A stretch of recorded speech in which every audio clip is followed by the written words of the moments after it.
South ఇండియాలోని అతి తక్కువ ధరలకి రత్నాలను అందించే ఏకైక సంస్థ 6JVR. నమస్తే, వెల్కమ్ టు సుమన్ టీవీ. నేను మీ సాయి. ఆంధ్రప్రదేశ్లో కూటమి ప్రభుత్వం ఏర్పడినప్పటి నుంచి రోజుకొక కార్యక్రమంతో రాష్ట్ర అభివృద్ధిని పరుగులు పెట్టించేందుకు కూటమి ప్రభుత్వం ముందుకు వెళ్తుంది. దాంట్లో భాగంగా తాజాగా అరకు చలి ఉత్సవం కార్యక్రమం ఒక కొత్త ఇన్నోవేటివ్ ఐడియాతోటి కూటమి ప్రభుత్వం ముందుకు పోతుంది. దీనికి సంబంధించి మనం మాట్లాడదాం. అసలు అరకు చలి ఉత్సవం ఏంటి, దీని ద్వారా టూరిజానికి ఎంత మేరకు మేలు జరగబోతుంది, దీనికి సంబంధించిన పూర్తి వివరాలు తెలుసుకుందాం. మనతో పాటు పొలిటికల్ అనలిస్ట్ చంద్ర శ్రీనివాస్ గారు ఉన్నారు. సార్ నమస్తే. నమస్కారం అండి. సో అరకు చలి ఉత్సవం కొత్తగా వింటున్నటువంటి పేరుగా కనపడుతుంది. అంటే అరకు అందరికి తెలిసినా కూడా ప్రభుత్వం ఇనిషియేట్ తీసుకొని ఇలాంటి ఒక కార్యక్రమం చేయడం అందరికి కొత్తగా కనిపిస్తుంది. దీని ద్వారా ఏం లాభం చేకూరబోతుంది ప్రభుత్వానికి, ఎలాంటి డెవలప్మెంట్ జరగబోతుంది? టూరిజంకి సరికొత్త శోభ ఆంధ్రప్రదేశ్లో ఇప్పుడిప్పుడే కనపడుతుంది. గత 5 సంవత్సరాలు నిర్లక్ష్యానికి గురైంది. ఎప్పుడెప్పుడని ఎదురు చూస్తాం. -°C అరకులో విజిట్ చేయడానికి, చారిత్రాత్మకమైన ప్రదేశాలు చూడటానికి మిగతా రాష్ట్రాల నుంచి కూడా వస్తుంటారు. అట్లా దాని నుంచి మనం చూస్తే కనుక కొన్ని లక్షల ఎకరాలు కూడా సాగునీరు అరకు కాఫీ చాలా ఫేమస్. మొన్న స్టార్టింగ్ మనం చూసుకుంటే అండి, గత 5 సంవత్సరాల్లో మనం టూరిజం శాఖ మంత్రులు ఉన్నారు, అటవీ శాఖ మంత్రులు ఉన్నారు, ముఖ్యమంత్రులు ఉన్నారు, అనేక మంది ఉన్నా కానీ ఎందుకు టూరిజం నిర్లక్ష్యం చేశారో అర్థం కాని పరిస్థితిలో ఉంది. ఇప్పుడు లక్కీగా టూరిజం శాఖ మంత్రి కూడా కందుల దుర్గేష్ జనసేన అవటం, అందులో టూరిజంకి బ్రాండ్ అంబాసిడర్గా ఏది ఉన్నా కానీ చెప్పి నేనున్నానని మనం చూసాం. ఏటి కొప్పాక వాళ్ళు వచ్చి కలిసినందుకు వాళ్ళ భూముల్ని రద్దు చేశారు గత వైసీపీ ప్రభుత్వాలు. ఆ కళలను కూడా ప్రోత్సహించబట్టి ఈరోజు ఢిల్లీలో సెక్రటరీలో ప్రైజ్ రావడం జరిగింది. అంటే మన సంస్కృతి, మన కవులను, కళాకారుల్ని, మన చేతి వృత్తుల్ని ప్రోత్సహించడంలో ఈ కూటమి ముందుంది.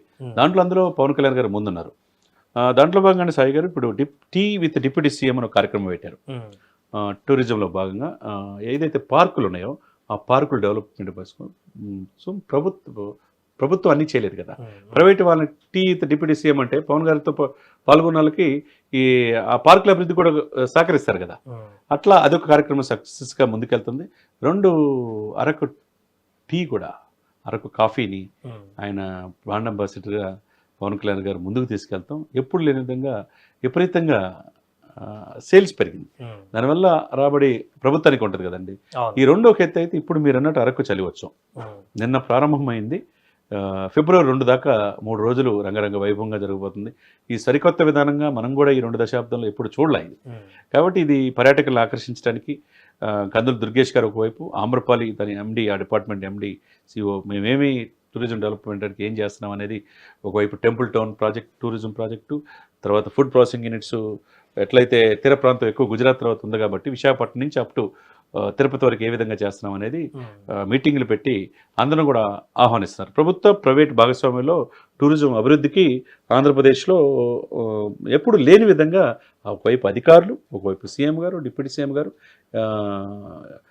విస్తృతంగా అధికారులతో సమీక్షలు చేసి ఇటువంటి సరికొత్త పథకాలు చేయటం వల్ల ప్రజల్లో ఒక రకమైన ఆనందం వెల్లివిరుస్తుంది అనమాట.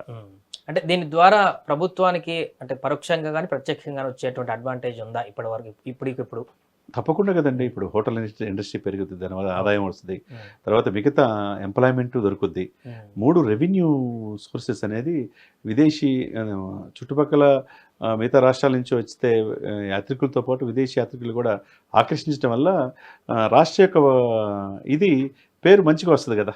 ఎక్కడ గ్రామీణాభివృద్ధిలో 26వ ప్లేస్ నుంచి ఇప్పుడు మనం చూసుకుంటే 4వ ప్లేస్లో వచ్చింది. మరి 13,336 గ్రామాల గ్రామ సభలు పెట్టి ఒక్కసారిగా వరల్డ్ రికార్డ్ సాధించారు. మరి గత 5 సంవత్సరాలు జరగలేదు కదా.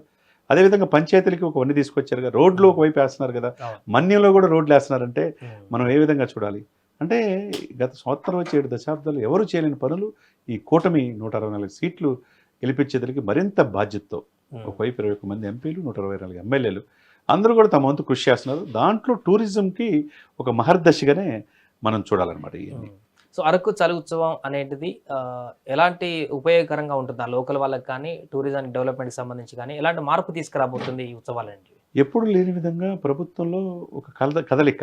ఇక్కడ టూరిజం శాఖలో పనిచేసే ఉద్యోగులు కావచ్చు, మిగతా శాఖలో పనిచేసే ఉద్యోగులు కావచ్చు, వాళ్ళందరికీ కూడా ఇటువంటివి కూడా మనం చేయటం వల్ల యాత్రికుల్ని ఇక్కడ రప్పించవచ్చా, యాత్రికులు రప్పించడం వల్ల ఇక్కడ ఎంప్లాయ్మెంట్ కల్పించవచ్చా, ఆదాయం ప్రభుత్వానికి కూడా వస్తుంది కదండి.